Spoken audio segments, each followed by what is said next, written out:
בהתקלה, בני שבת מקבלה, בני שבת מקבלה. Olá, o Shabat aparece e vamos recebê-lo. Shalom, seja bem-vindo à casa do Bnei Anusim. Vamos aos principais destaques da Parashá que será estudada neste Shabat. A Parashá Korah começa com a infame rebelião liderada por Korah contra seus primos Moshe e Aharon, alegando que os dois haviam usurpado o poder do restante do povo judeu. Após tentar convencer os rebeldes a uma retirada, Moshe diz aos dissidentes e a Aharon que cada um deve oferecer incenso a Deus. A ofrenda do verdadeiro líder seria aceitada por Deus, enquanto que o restante do povo teria uma morte não natural. A um pedido de Moshe, Deus faz com que a terra, milagrosamente, ela abra e engula Korah, enquanto o restante dos líderes da rebelião são consumidos com uma chama enviada por Deus. Quando os sobreviventes reclamam sobre a morte em massa, Deus ameaça destruí-los também e irrompe uma peste entre eles. Mais uma vez, Moshe e Arão intervêm, oferecendo incenso para impedir a extinção do resto do povo. Deste modo, e com o miraculoso brotar do cajado de Arão dentre aqueles dos outros líderes das tribos, Moshe e Arão provam ser os líderes escolhidos dos Bnei Israel. O papel de Aharon, como Kohen Gadol, sumo sacerdote, é reiterado, e a Torá descreve os dons a serem concedidos aos Kohanim, como recompensa pelo seu serviço no Mishkan, no tabernáculo, incluindo o direito de comer determinadas porções dos carbonot, dos sacrifícios. Os levitas devem também ser sustentados pela sua dedicação, recebendo maaser, ou a 10ª parte de todas as colheitas produzidas pelo povo judeu na terra de Israel. Pois é, Ranor. Parashá Korah, ela é como se ela estivesse ocupando um tempo importante de que poderia ter sido ensinado outros mandamentos, ou falando mais sobre qualquer um dos outros mandamentos de que a Torá não explica, de que a explicação estará na tradição oral. Mas é muito importante esse ocorrido, porque ela fala exatamente sobre os nossos instintos, sobre as nossas percepções. Ela fala de como a Torá e nós mesmos devemos controlar os nossos instintos. O que está acontecendo aqui? O que está acontecendo aqui é de que Korah, tomado por um sentimento de frustração, né, de uma expectativa criada por ele mesmo, já que ele contava com um privilégio social, um privilégio econômico, era uma pessoa de prestígio e estava entre as famílias mais importantes das tribos de Israel, que era a família de Levi, sendo ele primo de Korah, sendo ele primo de Moshe e Aharon. Agora, acontece que Elitsafã foi nomeado como Nassir, como príncipe da família de Querate, e ele sentiu-se enciumado a ponto de que tudo que Moisés ou Aharon falasse, ele se opusesse, né? E esta oposição chegou ao ponto de uma rebelião, de que ele cria-se uma narrativa, e esta narrativa iguala ou nivela todo o povo de Israel ao nível de profecia de Moshe, já que no Monte Sinai, Deus falou e toda a nação de Israel ouviu. Então ele se vale dessa prerrogativa, desse acontecimento, para acusar Moshe e Aharon de estarem usurpando de posições privilegiadas e numa suposta prática de nepotismo, né? Já que Moisés indicou o próprio irmão para ser Kohen Gadol, agora ele estava indicando Elitsafã, né? a quem Korah achava que não merecia estar ali. E por isso ele encabeçou, junto com Datan, Aviram e On, essa rebelião contra Moshe e Aharon, e agora colocando em dúvida sobre a legitimidade que os levitas exerciam sobre como sacerdotes, como Coanim, no lugar dos primogênitos, Ranor. E temos também a importância de saber quando a popularidade ou as massas estão no correto e quando estão no errado, não? Ou seja, porque muitas das pessoas, após a morte de Korah e os seus seguidores, eles foram brigar por causa da morte deles, não? Falando, mas eles eram santos, por que matou os santos, não? E foi que aconteceu a praga que estamos falando no início, na introdução desta fala, não? Então temos que ter muito cuidado com respeito a quando seguimos a maioria e quando sabemos diferenciar da maioria, que é o caso dos filhos de Korah, não?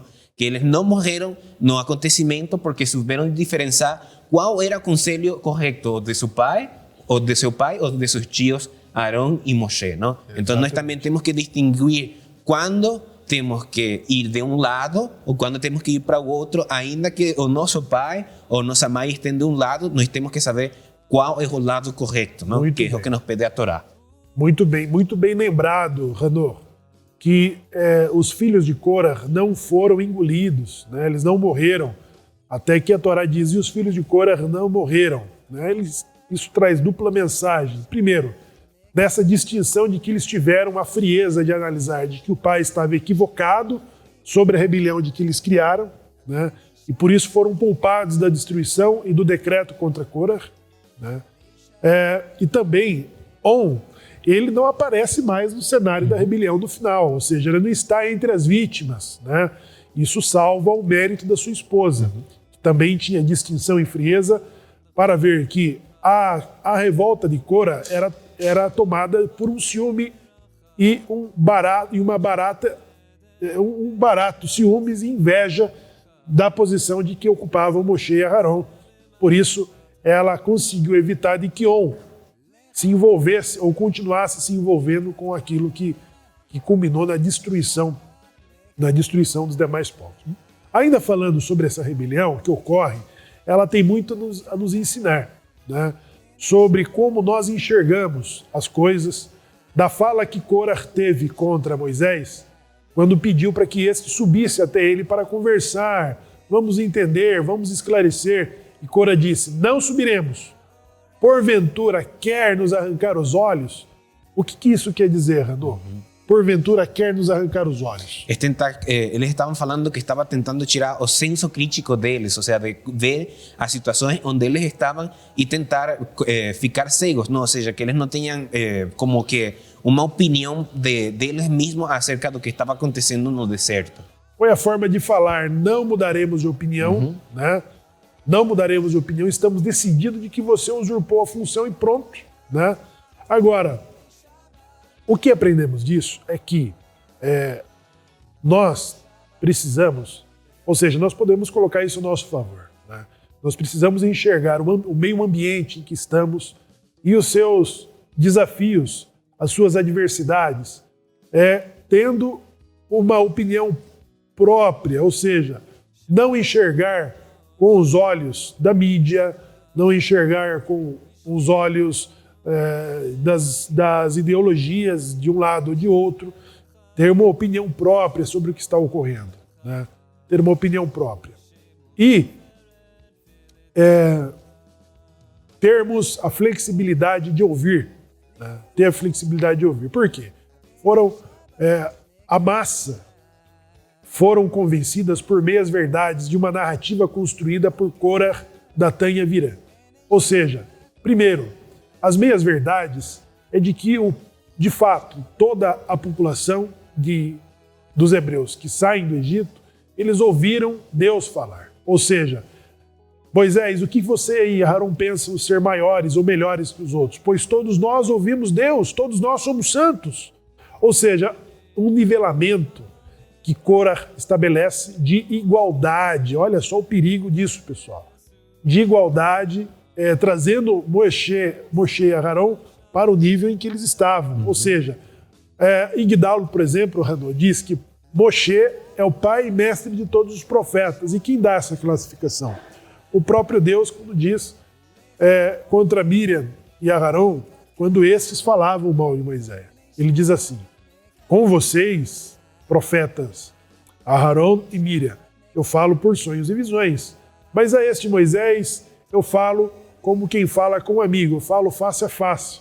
Não é isso que constitui Moisés como pai e mestre de todos os profetas, porque Deus falava com ele de forma direta, não de forma indireta. E outra questão, quando por ocasião da revelação do Sinai, a multidão temeu continuar ouvindo a Deus. E o que eles pediram para Moshe? Que falar através dele, que o Eterno falara a Moshe e Moshe falara a ele como intermediário da presença divina, não? Que era a cena de terror, né, de horror do monte fumegando, das nuvens, dos relâmpagos, do som do chofar, eles também ouviram Deus. Agora, eles temeram não sobreviver àquela visão. Por isso eles pediram: Moisés, fale tu conosco e não Deus, porque certamente morreremos. Ou seja, eles mesmos elegeram Moisés a um nível mais elevado do que eles, para que através de Moisés Deus continuasse falando com ele, e através de Moisés toda a Torá fosse revelada ao povo. Então, é inútil tentar nivelar Moshe e mesmo Aarão, que era Cohen Gadol, ao nível de toda a população. Isso não é verdade, eles estavam mais elevados. Né? Então, Cora, com uma narrativa formada de meias-verdades e uma narrativa formada de palavras de lisonjos: você é bom, você merece, você é capaz, você é competente, mas você não é reconhecido por eles. Só eles querem ocupar as funções de frente. Então isso criou na massa, né, volume. Tiveram no primeiro momento 250 príncipes, depois vítimas dessa rebelião 15 mil pessoas. Mais de 15 mil pessoas acabaram por morrer, e graças que Aarão rapidamente interviu com seu incensário para que a praga que matavam os hebreus ela fosse interrompida, porque do contrário teria morrido muito mais pessoas, além das 15 mil que foram vítimas da narrativa de Cora, da rebelião que questionava a legitimidade dos sacerdotes sendo da família de Levi. Por quê, Ranô? Qual o outro objeto que questionava a legitimidade de Levi? Realmente era o orgulho mesmo de Cora e das pessoas que ainda estavam em esse processo de intercâmbio, em donde eles falavam que eles tinham acesso a Keuná porque eram os primogênitos de cada tribo, não? Sim. Mas, às vezes, ou seja, o problema é que quando nós utilizamos ou escutamos o discurso de Cora, é um discurso que é muito adornado, ou seja, ele é formoso, mas a mensagem principal, o conteúdo, ele é vazio, porque está indo em contra da Torá. Ele está colocando o Moshe e Arão, que foram escolhidos pelo mesmo Eterno e pelo povo também. O povo escolheu ele, sobretudo no caso de Moshe, para ser intermediário entre ele e o Eterno, e ele está utilizando isso e está colocando em contra da mesma Torá, não? Então está utilizando uma coisa que, se bem era verdade para um tempo, agora deixou de ser verdade por causa do erro dos Bnei Israel.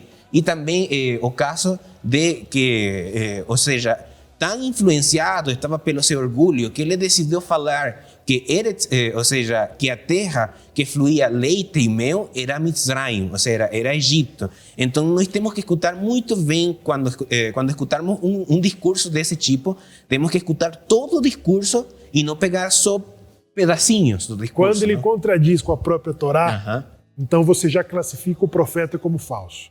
Então aquele discurso suave a princípio que dizia toda a congregação é santa e entre elas está o Eterno, né? Ou seja, Deus fala com todo mundo, não precisa de vocês.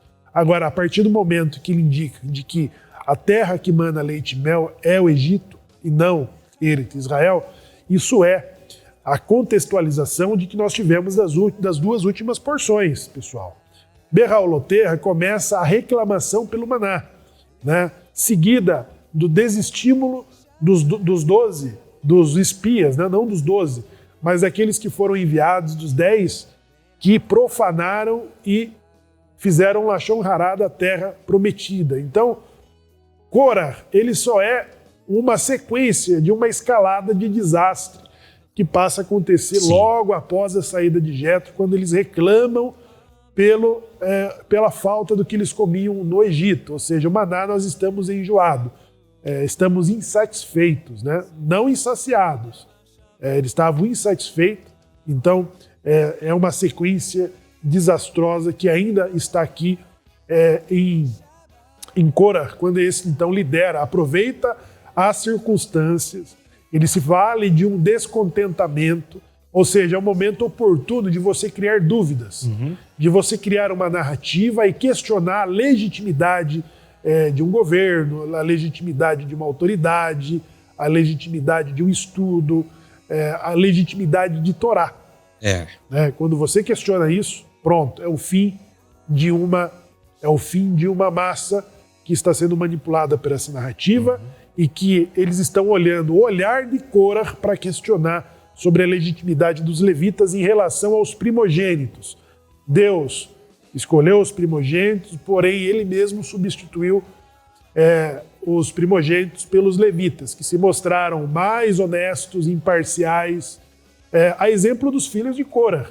Eles mesmos, sendo levitas, não foram envolvidos pela rebelião de seus pais. Ou seja, os levitas têm um perfil de imparcialidade. Né? Ele não vai junto porque é pai, não vai junto porque é mãe, a esposa ou mesmo o filho. Então, foi por isso que eles mereceram, e esta fala está na Parashá Vezot Haberahá, quando Moshe considera o seguinte: em Levi é digno de usarem o Urim e o Tumim e de oferecer incensário, porque foram provados em Massá, foram testados em Massá e foram provados em Merivá, e passaram no teste, ou seja, eles foram testados e aprovados. Por isso mereceram, no lugar dos levitas, ocuparem um papel de sacerdotes, né, de Cohen, de Coanim, de que Cora está questionando isso, trazendo a massa dos primogênitos para se levantarem contra o próprio Moisés. Agora, o que acontece após a morte dessas 15 mil pessoas? De que forma que Deus prova definitivamente que os levitas são os verdadeiros sacerdotes? O Eterno fala para Moshe e pediu para ele que cada um das 12 tribos de Israel pegara o Nasi, os príncipes da tribo, pegara uma vara, escrevera o nome dele, o nome da tribo e entregaram para ele mesmo, para Moshe, e ele ia juntar todas as varas com a vara de Arão no meio e ia colocar de frente a Harom HaKodesh, no Kodesh HaKodashim, e no dia seguinte a vara que tiver florescido era a representação do que o Eterno queria realmente, que ele tinha escolhido para fazer o serviço de Kehuná. Exato, pessoal. Então, a vara de Aharon, meio como príncipe de Levi, meio às varas de todos os demais representantes das tribos, ela floresceu, né? Deu flores e frutos, deu amêndoas, né? De que confirmou definitivamente de que há legitimidade no exercício dos levitas como Coanim, como sacerdotes, né? E, na sequência, eles passam então a merecerem os dons, ou seja, todos os resultados do trabalho das demais tribos, né? De fazerem uso ou de comerem dos carbonotos, dos sacrifícios que são ofertados, e de receberem os dízimos de todas as demais tribos, já que eles vão se ocupar no serviço sagrado do Mishkan, dos sacrifícios, dos ensinamentos de Torá, né? E, desta forma, fica equacionado de que qualquer outro que não levita se aproximar do serviço, ele vai morrer, como morreram todos aqueles que questionaram a colocação ou a definição do próprio Deus em relação entre os levitas e os primogênitos, já que os levitas mereceram, por mérito, por competência, por imparcialidade, de serem juízes, sacerdotes, chefes, né, e aqueles professores que instruíram Israel durante todo o período da existência do Mishkan, do Beit HaMikdash, do primeiro e do segundo templo, e certamente estão prometidos para terem um papel especial na Geulá, né, quando então continuarão à frente desse serviço. Pessoal, eu costumo encerrar esta fala, mas não antes de ouvir a opinião, a conclusão do Hanor sobre esse tema, eu quero deixar uma opinião. Realmente me chama muita atenção, não? Porque Arão, a tribo de Levi era separada. Ele não tinha que ser contado dentro das tribos, mas o Eterno colocou a atribuição para que realmente no final os Bene Israel souberam de verdade, tiveram uma prova assim, onde eles já não tinham como refutar essa informação, não? Então ele deixou que o nome de Levi fuera escrito de novo dentro das 12 tribos de Israel, ainda que a tribo de Levi pertencia somente para o Eterno, não? Então essa demonstração realmente de que o Eterno separou a Levi para seu serviço, não? E ele não está afastado, está no meio dos Bene Israel, mas como representação de toda a santidade do serviço do Eterno, não? Exato, muito bem. E aí acabamos no sentido de que a Parashá vai concluir confirmando a legitimidade de Moshe, Aharon, de que eles não são nivelados, eles são distintos, pela sua importância nessa liderança de toda esta geração, e também de que Levi merecem serem os professores e os juízes das tribos de Israel. Pessoal, o discurso de Cora tinha tudo para dar certo. A posição de Moisés e Aharon tinha tudo para dar errado. Assim como a criação do Estado de Israel tinha tudo para dar errado, mas deu certo. A União Soviética tinha tudo para dar certo, mas deu errado. Então, que os nossos desafios, as nossas missões como Mineno, sim, também, as pessoas dizem, vocês não vão conseguir constituir sinagogas, vocês não vão conseguir se desligar da filosofia e da tradição cristã, e vocês não vão conseguir casarem seus filhos e filhas entre si, entre judeus, livrando-os dos casamentos mistos. Então este é o desafio da nossa geração e da legitimidade de combater os nossos instintos de inveja, do mau olhar, e que possamos usar a Torá e uma percepção de um olhar crítico e de bom senso em que vamos conseguir vencer as nossas barreiras e ajudando aqueles que de fato estão à frente de uma geração. Um abraço a todos vocês. Acho que dá para. Isso e muitas outras coisas serão comentadas pelo mais competente Minyan. Que fala da Nusim para Nusim. Compartilhe este vídeo com seus amigos no Facebook, inscreva-se em nosso canal, ative as notificações e seja um mantenedor da Casa dos Bene Nusim. Essa programação é compartilhada com os ouvintes da Rádio Judaica Portuguesa. Shalom. Shalom. לך דודי, לקראת קלה, הפני שבת לקבלה. לך